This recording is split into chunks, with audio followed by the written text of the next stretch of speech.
할렐루야. 이 부활의 아침에 여러분들과 함께 예배드리게 되어 너무나 기쁩니다. 여러분도 기쁘십니까? 아멘. 여러분, 부활절은요 그냥 달걀 나누고 초콜릿 먹는 그런 날이 아닙니다. 부활절은 믿는 사람에게 있어서 신앙의 출발점이고 믿음의 중심이며 우리의 소망이 살아나는 날이 바로 이 부활절입니다.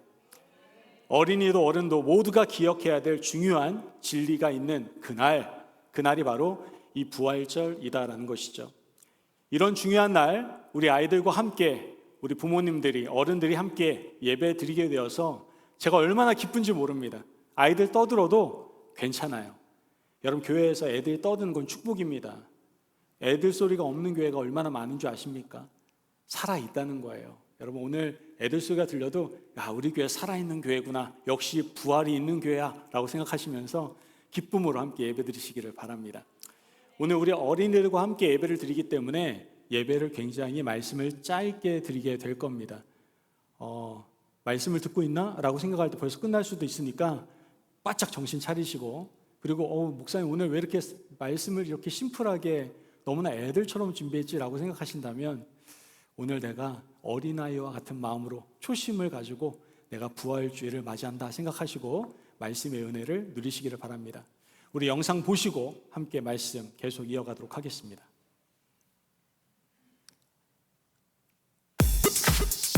부활절 이야기, 예수님의 부활, 함께 이야기 들어보도록 해요. 이 사람의 이름은 예수예요. 안녕. 예수님은 하나님의 아들이고 이 세상의 구원자예요. 예수님은 사람들에게 하나님의 사랑을 알려주고 아픈 사람들을 고쳐주었어요. 그것뿐만 아니라 많은 기적들도 보여주셨어요. 폭풍을 멈추게도 하시고 죽은 사람을 다시 살리셨어요.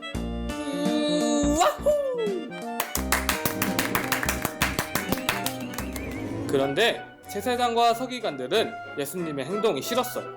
하나님의 아들이라는 것을 믿지 않았어요.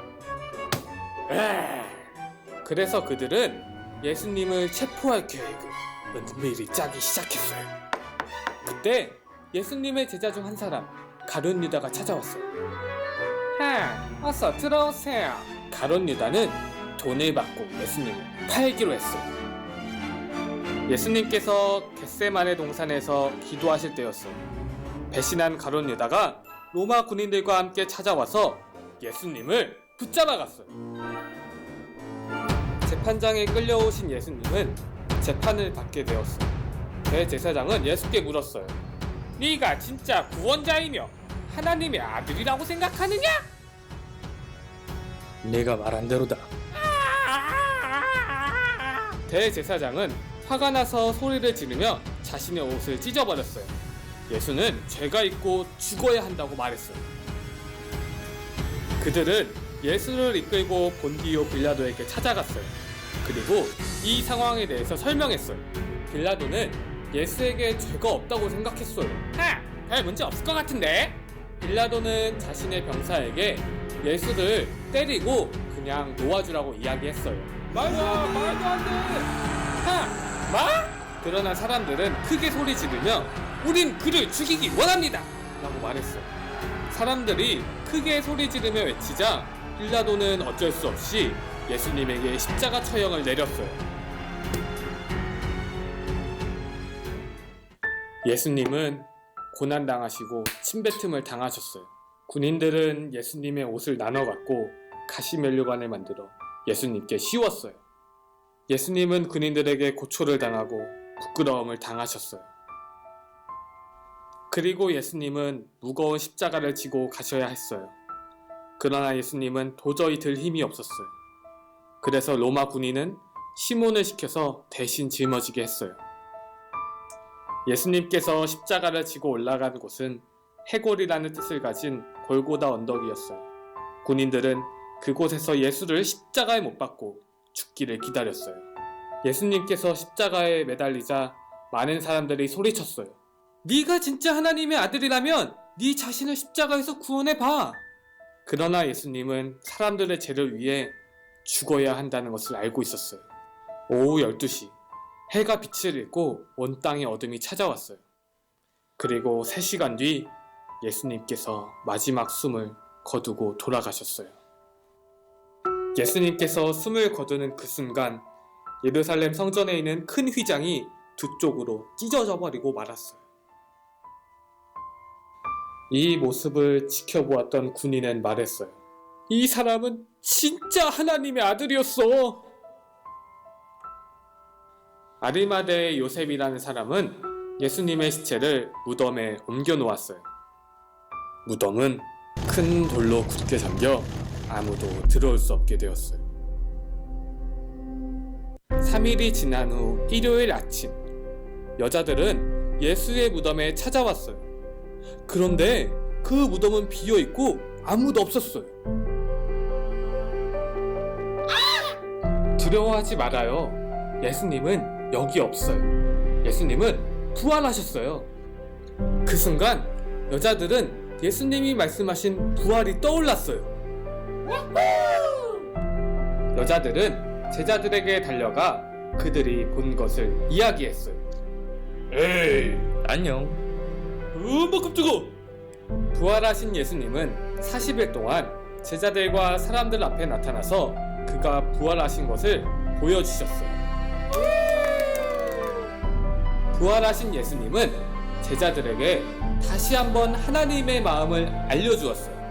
하나님은 세상을 사랑하셔서 그의 하나뿐인 아들 예수 그리스도를 이 땅에 보내주셨고 누구든지 그를 믿는 자마다 멸망하지 않고 구원을 얻을 것이라고 이야기하셨어요.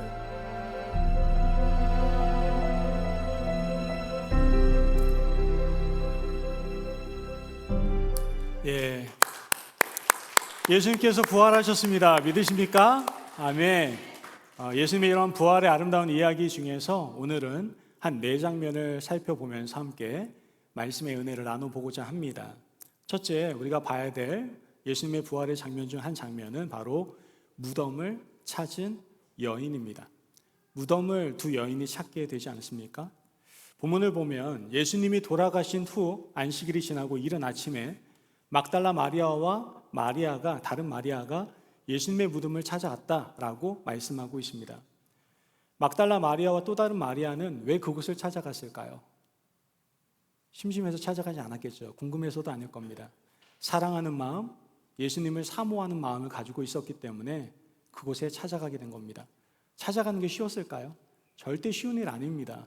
예수님께서 뭐 때문에 돌아가셨는데요? 잘해서 돌아간 게 아니잖아요. 그때 당시에 정치적인 모함으로 인해서 악질, 죄수다라는 취급을 받고 돌아가신 거기 때문에 거기에 가는 사람들에 대해서도 조금은 위기감도 있을 수 있고 두려움도 있었을 겁니다. 그럼에도 불구하고 이 두 여인은 어디를 가는 거예요? 무덤을 향해서 갔습니다. 그때 갑자기 큰 지진이 일어나고 하늘에서 번개처럼 빛나는 천사가 내려와서 돌을 굴립니다. 얼마나 놀랐겠습니까? 이 놀란 장면을 성경에서는 어느 정도로 표현하고 있냐면 아마 거의 멘붕 상태였던 것 같아요. 거기 있는 사람은. 로마 병사가 무서워하며 떨며 죽은 사람과 같이 되었다라고 성경은 얘기하고 있습니다. 굉장히 놀라운 장면이 벌어졌다라는 것이죠. 여러분, 우리가 이 두 여인을 통해서 분명히 깨달아야 될 것이 있습니다. 예수님을 사랑하고 사모하는 마음은 이러한 두려움도 이기게 할 뿐만 아니라 부활의 기쁨을 가장 먼저 경험하게 해준다라는 겁니다. 저는 여러분들이 부활의 경험을 누렸으면 좋겠습니다. 할렐루야. 두 번째, 세 번째가 아니라 오늘 부활의 아침에 첫 번째로 누렸으면 좋겠습니다. 아멘. 저는요, 오늘 이 부활의 기쁨이 너무나 벅차더라고요. 너무 감사하고 하나님께 그 은혜가 얼마나 큰지 막 미칠 것 같더라고요. 그래서 새벽 7시에 교회에 나왔습니다. 그래서 예배당을 계속 돌면서 하나님 너무나 감사해요. 이 부활의 기쁨을 누릴 수 있다는 것, 내가 얼마나 감사한지 모릅니다, 주님. 그러면서 하나님께 고백했습니다. 여러분, 이러한 부활의 기쁨과 부활의 은혜를 누릴 수 있는 사람은 다른 사람이 아닙니다. 제가 잘나서가 아닙니다. 예수님을 사랑하고 사모하는 마음이 있다면 그 놀라운 부활의 기쁨과 영광이 여러분 가운데 오늘 이 시간에 임하게 될 줄로 믿습니다. 아멘. 그 놀라운 부활의 기쁨이 오늘 이 시간에 여러분 가운데 가득 넘쳐 흘렀으면 좋겠습니다. 그러기 위해서는 여러분 마음이 주님을 향한 사랑의 마음과 사모하는 마음으로 가득 차야 된다는 것이죠. 그러므로 제발 주님을 사랑합시다. 주님을 더욱더 사모합시다. 이처럼 우리가 마음을 열 때에 하나님은 우리의 사랑의 마음을 절대로 잊지 않으시고 부활의 기쁨을 가장 먼저, 가장 크게 오늘 이 시간에 부어주실 줄로 믿습니다. 아멘. 두 번째 장면입니다. 바로 빈 무덤입니다. 우린 빈 무덤을 굉장히 많이 상상합니다. 그죠? 빈 무덤을 한번 살펴봤으면 좋겠습니다. 천사는 여인들에게 말합니다. 마태복음 28장 5절에서 6절 말씀 같이 한번 보도록 하죠. 시작. 천사가 여자들에게 말하여 이르되 너희는 무서워하지 말라. 십자가에 못 박히신 예수를 너희가 찾는 줄을 내가 아노라. 그가 여기에 계시지 않고 그가 말씀하시던 대로 살아나셨느니라. 와서 그가 누우셨던 곳을 보라. 여러분, 이것이 바로 기독교의 가장 중요한 메시지입니다. 가장 중요한 핵심입니다, 여러분. 아멘. 예수님께서 분명 십자가에서 죽으셨습니다. 하지만 그 죽음을 이기시고 다시 살아나셨습니다. 할렐루야. 아멘. 분명 죽음은요, 굉장히 슬픈 일이에요. 그죠? 죽음은 무엇을 뜻합니까? 인생 끝. 그죠? 끝이에요, 끝. 마지막. 죽음은 두려움, 공포 우리에게 많이 가져다 주죠. 하지만 예수님께서는 죽음을 이긴 첫 번째 사람이다라는 겁니다. 그래서 우리에게 이젠 죽음도 두려움도 슬픔도 끝이 아니다라는 것을 우리로 하여금 믿을 수 있게 되는 겁니다. 예수님께서 부활의 첫 열매가 되셨지만 두 번째, 세 번째, 네 번째 열매는 누구다? 저와 여러분이라는 것이죠, 여러분. 아멘. 여러분, 빈 무덤은 단순한 기적 그 이상입니다. 빈 무덤은 하나님의 약속이 반드시 성취된다라는 것입니다. 우리의 삶의 많은 부분들이 여러분 무너졌을 수도 있어요. 인생 끝이다라고 생각하시는 분이 있을 수도 있습니다. 야, 나는 왜 이렇게 인생이 꼬이냐? 난 이제 끝났다. 내 인생은 답이 없다. 별 볼 일 없는 인생이다. 이렇게 생각하는 분이 있을 수도 있습니다. 건강이 무너지고 재정이 무너지고 가정이 무너지고 내 자신의 모든 소망이 무너져버린 사람이 있을 수도 있습니다. 하지만 우리의 모든 소망이 다시 살아날 수 있다는 것을 무엇이 알려주고 있는 거예요? 부활의 선언을 통해서 우리는 알 수가 있게 되는 겁니다. 아멘. 여러분, 부활하신 예수님의 약속을 믿으시기를 바랍니다. 아멘. 그 약속 가운데 이제 죽음을 두려워하지 마시고 또한 내 자신의 소망이 무너졌다고 해서 내 삶의 모든 것이 무너졌다고 해서 그게 끝이 아니다라는 걸 기억하시고 늘 부활의 소망을 기쁨으로 누릴 수 있는 저와 여러분이 되시기를 주님의 이름으로 축복합니다. 아멘. 세 번째 장면을 기억해 봅시다. 세 번째 장면은 바로 천사가 두 여인을 만나서 얘기하는 장면입니다. 제자들에게 가서 이 소식, 기쁜 소식을 전해라 라고 하는 장면이 나오게 되죠. 마태복음 18장 7절에서 8절 말씀입니다. 같이 한번 보도록 할까요? 시작. 또 빨리 가서 그의 제자들에게 이르되 그가 죽은 자 가운데에서 살아나셨고 너희보다 먼저 갈릴리로 가시나니 거기서 너희가 배우리라 하라. 보라, 내가 너희에게 일러주느니라 하거늘 그 여자들이 무서움과 큰 기쁨으로 빨리 무덤을 떠나 제자들에게 알리려고 다름질할세. 아멘. 막달라 마리아와 다른 마리아는 두려움과 큰 기쁨으로 달려가게 됩니다. 물론 두려움도 있었을 겁니다. 하지만 예수님의 부활이라는 더 큰 기쁨이 그 모든 마음을 가득 채워서 그 두려움을 덮어버렸던 겁니다.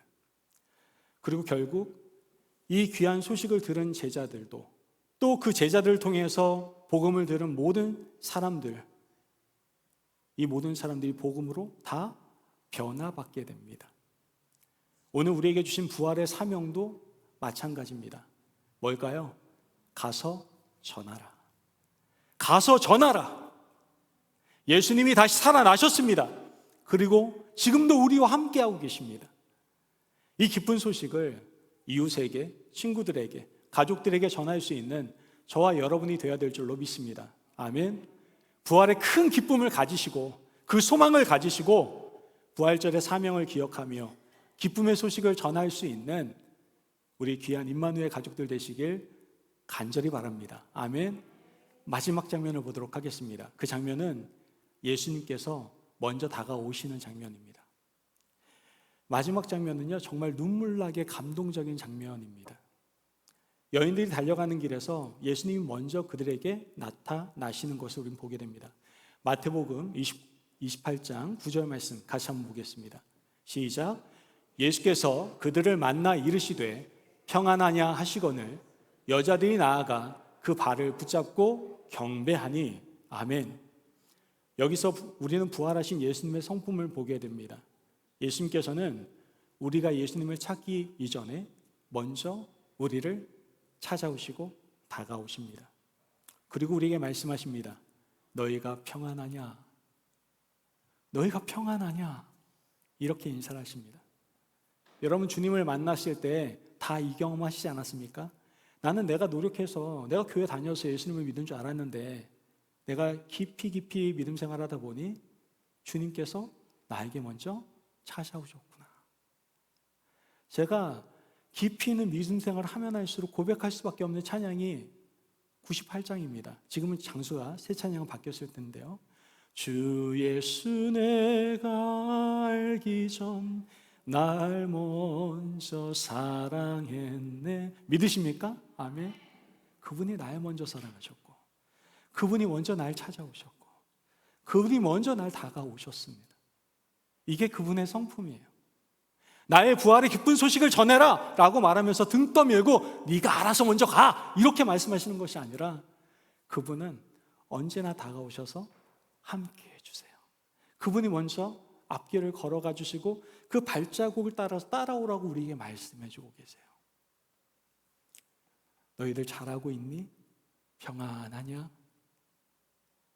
여러분, 예수님은 지금도 우리 인생길 가운데 먼저 다가오시는 분이십니다. 모든 것이 내 마음대로 되지 않는다고 해도 여러분 걱정하지 마십시오. 예수님께서는 언제나 우리와 함께 하시면서 너 평안하냐? 나 살아있어. 내가 너와 함께 할 거다. 이렇게 말씀하실 거예요. 우리 어린이들 자기 마음대로 안 되는 거 얼마나 많다고 생각하겠어요. 부모님이 사달라는 것도 안 사주고 그게 부모 맞아? 막 이런 생각도 들고. 그렇다 할지라도 또 아이들 키우면서 얼마나 걱정이 많습니까? 걱정과 염려 가운데 있는 어른들, 또한 건강 때문에 씨름하고 있고 건강 때문에 두려움 속에 있는 분들, 죽음 가운데에서 죽음에 대한 두려움과 걱정이 있는 분들, 또한 삶 가운데 모든 걱정심을 가지고 있는 모든 분들, 그분들에게 주님께서 먼저 다가오십니다. 평안하냐? 나 살아있어. 내가 너와 함께하고 있단다. 그러므로 먼저 다가오시는 예수님의 음성을 들으시기를 바랍니다. 나는 살아있어서 너와 함께하고 있단다. 그 음성, 그 약속을 붙들고 힘있게 살아갈 수 있는 저와 여러분이 되시길 주님의 이름으로 축복합니다. 아멘. 여러분 기억합시다. 예수님이 부활하셨습니다. 그러므로 여러분 누구? 부활의 사람입니다. 우리 한번 따라해 볼까요? 예수님 부활하셨습니다. 아직 부활 안 하신 분 계신 것 같아요. 다시 예수님 부활하셨습니다. 우리 양옆으로 인사 나눌 때 상대방을 향해서 당신은 부활의 사람입니다 라고 인사 나눕시다. 당신은 부활의 사람입니다. 당신은 부활의 사람입니다. 나는 부활의 사람입니다. 여러분, 부활은 기독교의 출발점이고 우리 믿음의 중심입니다. 우리는 부활의 주님을 사랑하고 더욱 사모하는 마음을 가져야 합니다. 그때 우리는 그 부활의 놀라운 기쁨을 가장 먼저, 가장 크게 경험할 수 있게 될 겁니다. 예수님의 부활은 우리의 죄를 이기셨다는 증거이고 우리의 절망도 소망으로 바꾸는 놀라운 능력입니다. 이러한 기쁜 소식을 우리가 먼저 누려야 되고 우리만 누리는 것이 아니라 우리 주위에 있는 사람에게도 전할 수 있어야 됩니다. 이 놀라운 기쁜 소식을 듣고 믿은 사람들은 예수님께서 분명 말씀하실 겁니다. 나는 지금도 살아서 너와 함께 할 것이다. 여러분, 이 약속을 붙들고 이 세상을 힘있고 또한 멋지게 살아갈 수 있는 저와 여러분이 되시길 간절히 바랍니다. 우리 함께 큰 목소리로 한 번만 더 고백해 봅시다. 예수님이 다시 부활하셨습니다. 할렐루야. 지금도 살아계셔서 나와 함께 하십니다. 할렐루야.